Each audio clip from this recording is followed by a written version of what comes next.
ఓం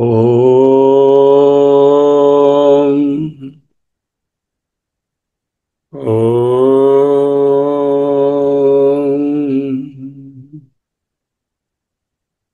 ఓం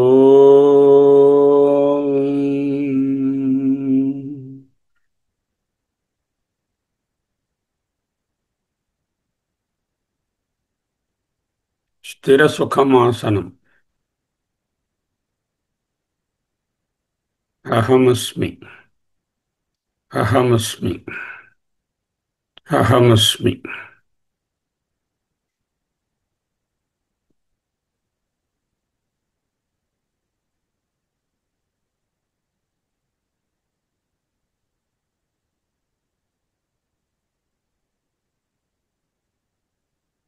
నేను ఆత్మను. నేను ఆత్మను. నేనే ఆత్మను. ఆత్మయే బ్రహ్మ. ఆత్మయే బ్రహ్మ. ఆత్మకు పుట్టుక లేదు. ఆత్మకు వికారములు లేవు. ఆత్మకు 6 రకములైనటువంటి మార్పులు లేవు. ఆత్మకు మరణం లేదు. ఆత్మ నిత్యం. ఆత్మ సత్యం. ఆత్మ సర్వగతం. ఆత్మ దేశకాల అబాధ్యం. ఆత్మ వస్తువు కాదు. ఆత్మ ద్రష్ట.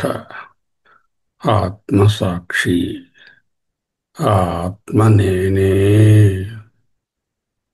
అది నేర్పించారు ఇంతవరకు. ఈ అధ్యాయంలోని కొన్ని శ్లోకాలలో గత 3-4 ధ్యానాలలో ఈ విషయం.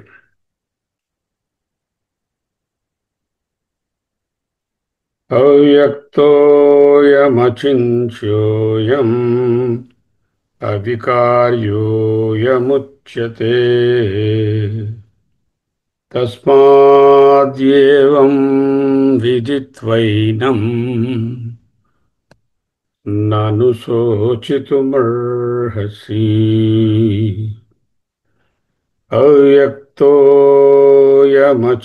అవ్యక్తోయమచింత్యోయం అవికార్యోయముచ్యతే తస్మాదేవం విదిత్వైనం నను శోచితుమర్హసి.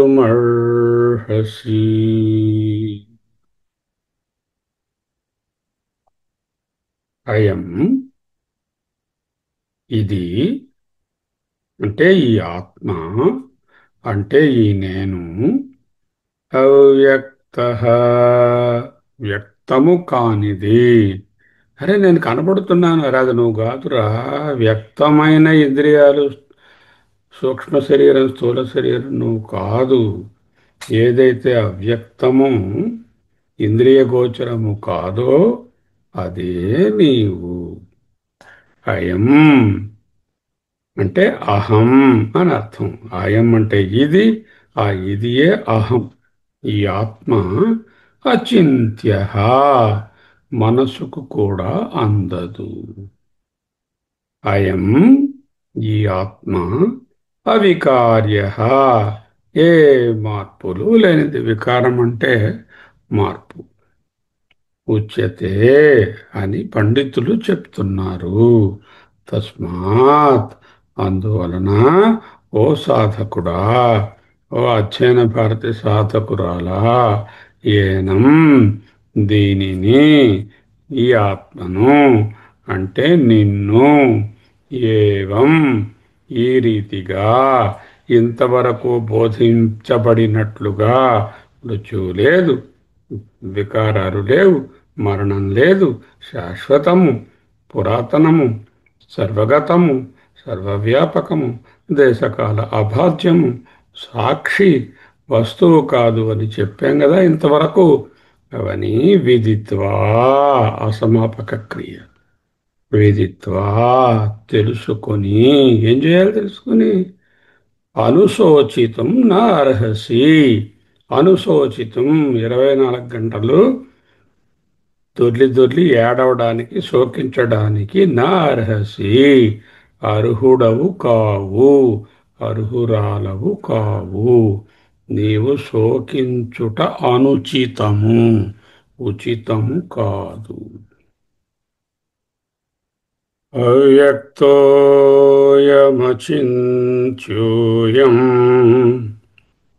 అవికార్యోయముచ్యతే తస్మాద్యేవం విదిత్వైనం నను శోచితుమర్హసి. అర్హసి, నాను శోచితం అర్హసి అంటూ మధ్యమ పురుషుల బోధిస్తున్నారు.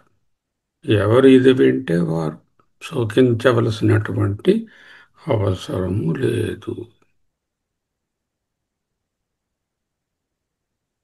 ఈ ఆత్మ ఇంద్రియ గోచరము కానిది, మనసుకు అందనిది, మార్పు లేనిది అని బుధులు పండితులు చెప్తున్నారు. కావున ఈ ఆత్మను నీవే అని ఈ విధముగా తెలుసుకుని నీవు శోకింప తగదు. అవ్యక్తః సర్వకరణా విషయావత్వాత్, ఏ కరణమునకు విషయము కాదు కనుక, అంటే విషయముల ఇంద్రియముల చేత కరణముల చేత గ్రహించబడే విషయము వస్తువు కాదు కనుక నవ్యజ్యతే, అంటే వ్యక్తము కాదు. ఇది అవ్యక్త. అయమాత్మా అహమస్మి, అహం అవ్యక్తః, నేను వ్యక్తిని కాను. వ్యక్తమైన తత్వము శరీరము, ఇంద్రియాలు, మనస్సు. అవ్యక్తమైనటువంటిది ఏదుందో అదే నేను. ఎప్పుడైతే అది అవ్యక్తమైనదో అతః ఏవ అచింత్యః అయం, ఎప్పుడైతే ఇంద్రియాలు అంతరింద్రియాలకు కూడా అందనిదో అచింత్యః, చింతింపబడదు, ఆలోచించి తెలుసుకునేటటువంటి ఒక బుద్ధి ప్రక్రియ కాదు. యది ఇంద్రియగోచరం వస్తు తత్తింతావేశతత్వం ఆపద్యతే, ఏదైతే ఇంద్రియగోచరమైనటువంటి వస్తువు అవుతుందో అది బుద్ధికి విషయమై చింతా విషయత్వం కలిగి ఉంటుంది. అయంతు ఆత్మ అనింద్రియ గోచరత్వాత్, ఈ ఆత్మ ఇంద్రియములకు గోచరము కాదు కనుక అచింత్య, మనసుతో కూడా పట్టుకోలేదు. చూడండి, మనసు ఏదైనా పట్టుకోవాలంటే ఇంద్రియంతో ఇప్పుడైనా చూడాలి, వినాలి, లేక ఇంతకు ముందైనా చూచి ఉండాలి. లేకపోతే ఊహించలేదు మనసు కూడా.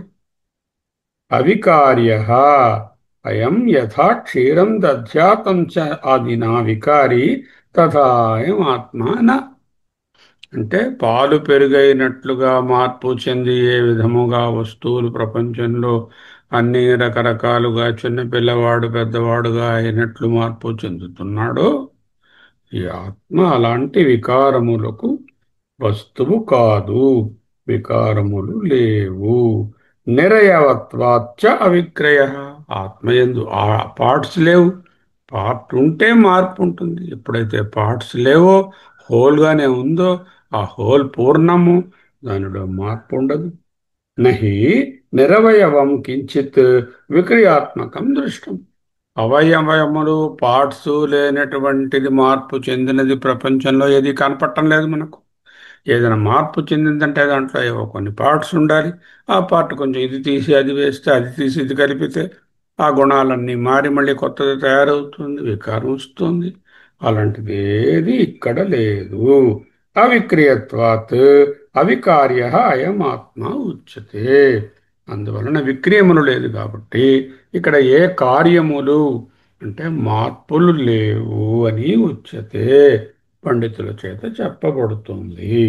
తస్మాత్ దేర్ఫోర్ ఏవం యథోక్త ప్రకారేణ ఏనం ఆత్మానం, ఈ నిన్ను, ఈ ఆత్మను అంటే ఎవరో కాదు, మళ్ళీ ఆత్మ ఆత్మ గూట్లో నుండి నేను ఇక్కడ, లేకపోతే ఆత్మ కబోర్డ్లోని నేను ఇక్కడ, ఆత్మ మీద రూమ్లోని నేను కింద రూమ్లోని లేవు. ఏనం ఆత్మ, ఈ ఆత్మను విదిత్వా తెలుసుకుని అటు పిమ్మట త్వం నీవు నా అనుశోచితుం అర్హతి. ఏ విషయములోని నేను కర్తనని గాని, నేను భోక్తనని గాని, నేను చంపేవాడనని గాని, చంపబడేవాడనని గాని, హంతాహం ఏషాం మయా ఏతే హన్యంతే ఇది నా అనుశోచితం అర్హసి. ఈ విషయములందు శోకించవలసిన పని లేదు. ఆత్మనః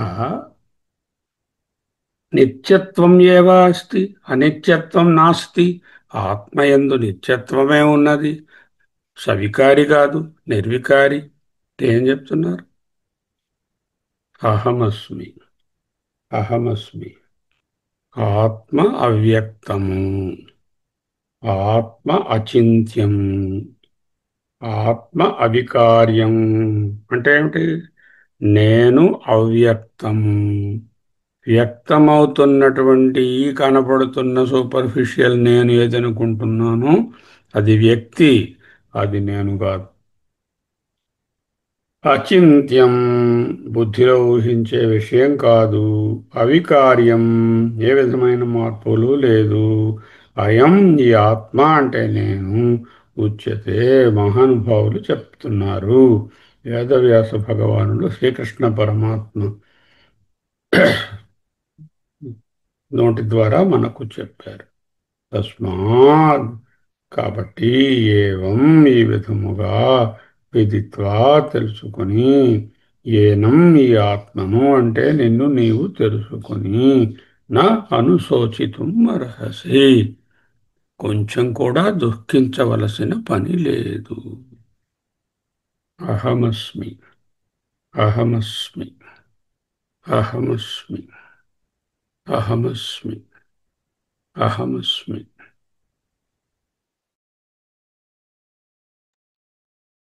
అవ్యక్తోయమచింత్యోయం అవికార్యోయముచ్యతే. తస్మాద్యేవం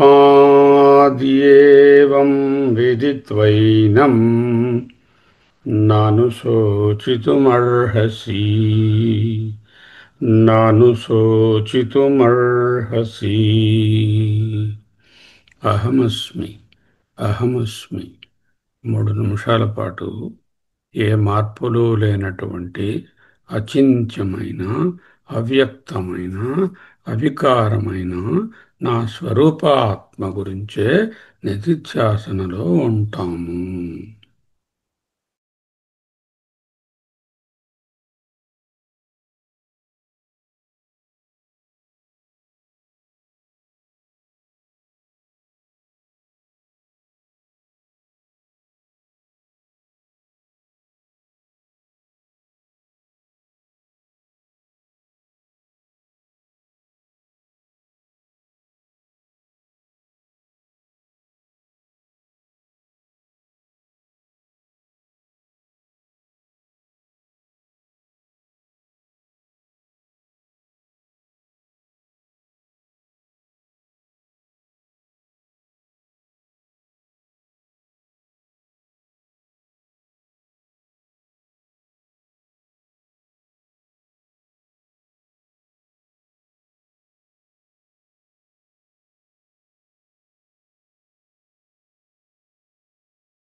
అహమస్మి.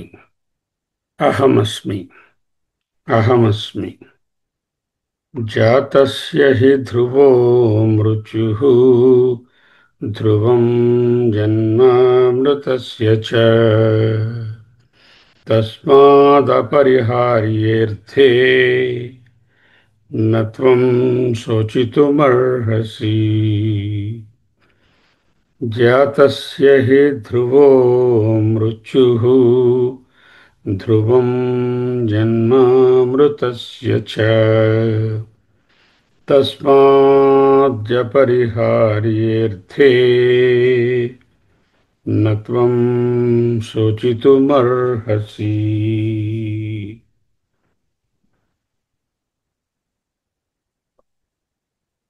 హి ఏలననగా జాతస్య పుట్టిన వాటికి మృత్యుః మరణము ధ్రువః నిశ్చయము తప్పదు చ ఇంకా మృతస్య చ మరణించిన వానికి జన్మ పుట్టుక ధ్రువం తప్పదు. తస్మాత్ కావున అపరిహార్యే తప్పింపశక్యము కాని అర్థే విషయమునందు త్వం నీవు శోచితుం శోకించుటకు నర్హసి అర్హురాలవు కాదు, అర్హుడవు కాదు, శోకింప తగదు.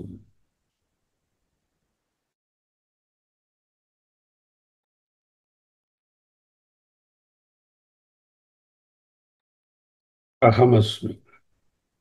జాతస్య హి ధ్రువో మృత్యుః ధ్రువం జన్మ మృతస్య చ తస్మాద్యపరిహార్యార్థే న త్వం శోచితుమర్హసి. హి జాతస్య మృత్యుః ధ్రువః మృతస్య చ జన్మ ధ్రువం తస్మాత్ అపరిహార్యే అర్థే త్వం శోచితుం నార్హసి. ఏమిటి ఈ శ్లోకానికి ప్రమాణం ఏమిటి? రోజు చూస్తున్నాం, ఎంతోమంది పుడుతున్నారని చదువుతున్నాం, వింటున్నాం, టీవీలో చూస్తున్నాం, ఎంతోమంది మరణించారని చూస్తున్నాం, ఎన్నో వస్తువులు తయారవుతున్నాయని చూస్తున్నాం, తయారైనవన్నీ పోతున్నాయని చూస్తున్నాం. ప్రత్యక్ష ప్రమాణం ఉన్నది. పొద్దున లేచిన దగ్గర నుంచి ఎక్కడ చూసినా ఏది విన్నా వీరు చనిపోయారు, వారు చనిపోయారు అనే వార్తలే మోసుకొస్తున్నారు అందరూ. ఈ వారి శరీరము దేంతో చేయబడింది? పంచభూతాలతో చేయబడింది. నా తల్లిదండ్రుల శరీరాలు, భార్యాపిల్లల శరీరాలు, ఆఖరికి ఈ శరీరం కూడా నా శరీరం కాదు, ఈ శరీరం కూడా పంచభూతాలతో చేయబడినది. అంటే పాంచభౌతిక శరీరాలన్నీ ఎలా మరణిస్తున్నాయో ఇది కూడా ఎప్పుడో అప్పుడు మరణించియే తీరుతుంది. ఇది ప్రత్యక్ష ప్రమాణం. అనుమాన ప్రమాణం దేనికి ఆరంభం ఉందో దానికి అంతం ఉంటుంది. ఆదావంతే నాస్తి వర్తమానేపి తత్తథ. దేనికి ఆది అంతములు లేవో అది వర్తమానంలో లేదు, అది ఆత్మ. దేనికి ఆది ఉందో దానికి అంతమున్నదని అనుమాన ప్రమాణము. యత్కృతకం తత్ అనిత్యం కృతకత్వాత్ ఘటవత్. కృతకం చేయబడినదో, పుట్టించబడినదో, ఉత్పత్తి చెందినదో అది తప్పక ప్రతిదీ నశించక తప్పదు. యత్కృతకం తత్ అనిత్యం కృతకత్వాత్ ఘటవత్. కుండ ఉదాహరణ.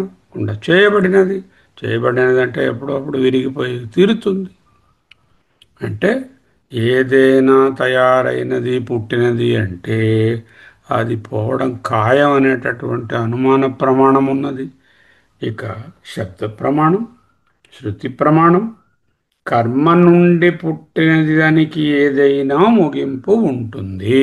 అంటే కర్మ చేత సృష్టించబడినది ఏదైనా ముగింపు ఉండే తీరుతుంది.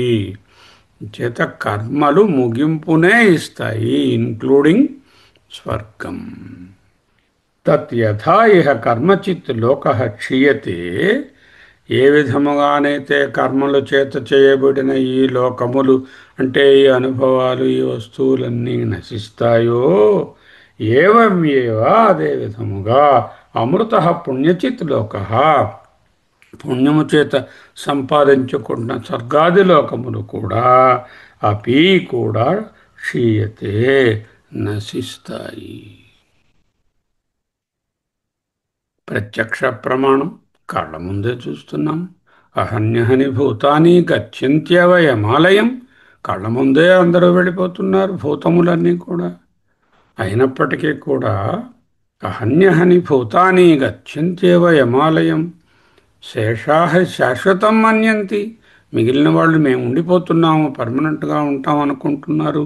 కిం ఆశ్చర్యమి తత్పరం అన్నారు యక్ష ప్రశ్నలలో ధర్మరాజు గారు. అన్నిటికన్నా ఆశ్చర్యకరమైన విషయం ఏమిటి అంటే, అన్నీ పోతున్నా అందరూ చనిపోతున్నా నేను మాత్రం పర్మనెంట్గా ఉంటాను అని అనుకుంటున్నాడే ఈ జీవుడు, ఈ శరీరం, అదే అన్నిటికన్నా ఆశ్చర్యకరమైన విషయం.